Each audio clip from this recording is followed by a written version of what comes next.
গত বছরের তুলনায় এ বছরে বাংলাদেশের জনশক্তি রপ্তানি বেড়েছে। জনশক্তি কর্মসংস্থান ও প্রশিক্ষণ ব্যুরো বা বিএমইটির তথ্য বলছে 2022 সালের জানুয়ারি থেকে এপ্রিলের মধ্যে জনশক্তি রপ্তানি আগের বছরের একই সময়ের তুলনায় 226% বেড়েছে।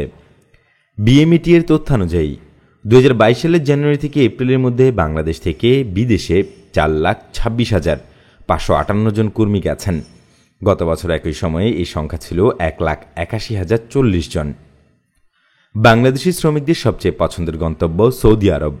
বাংলাদেশ থেকে গত 4 মাসে দেশটিতে গেছেন 2,68,000-এরও বেশি মানুষ, যা মোট জনশক্তি রপ্তানির 63%। শ্রম রপ্তানিতে এর পরের স্থানটি ওমানের।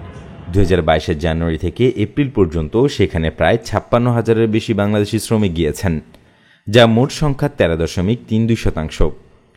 তালিকা তৃতীয় স্থানে রয়েছে সংযুক্ত আরব আমিরাত। সেখানে এই সময়ের মধ্যে গেছেন 51,531 জন বাংলাদেশি কর্মী, যা মোট সংখ্যার 12%। বাংলাদেশ থেকে 2017 সালে 10,08,525 জন শ্রমিক গিয়েছিল, যা 50 বছরের মধ্যে এক পঞ্জিকা বর্ষে সর্বোচ্চ।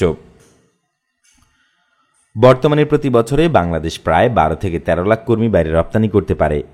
এভাবে চললে বিদেশে জনশক্তি রপ্তানি ক্ষেত্রে দেশের সর্বোচ্চ রেকর্ডটি পেছনে ফেলা সম্ভব। 2018 ও 19 সালে বাংলাদেশ থেকে যথাক্রমে 7.5 লাখ ও 7 লাখের কিছু বেশি শ্রমিক কাজের জন্য দেশের বাইরে গিয়েছিল। মালয়েশিয়া সরকার এই বছর প্রায় 6 লাখ বিদেশি কর্মী নিয়োগ করবে বলে আশা করা হচ্ছে। বাংলাদেশ তার মধ্যে সর্বোচ্চ সংখ্যক শ্রমিক রপ্তানিতে কাজ করছে। বিএমইটির তথ্যানুযায়ী 1976 থেকে 2019 সালের মধ্যে দক্ষ অদক্ষ মিলিয়ে মালয়েশিয়ায় 10 লাখেরও বেশি কর্মী পাঠিয়েছে বাংলাদেশ। সাম্প্রতিক সময়ে মহামারীর প্রাদুর্ভাব কমে আসায় এবং অনেক দেশের শ্রমবাজার উন্মুক্ত হওয়ায় সরকারের উচিত বিদেশে জনশক্তি রপ্তানি বাড়ানোর পরিকল্পনা নেওয়া।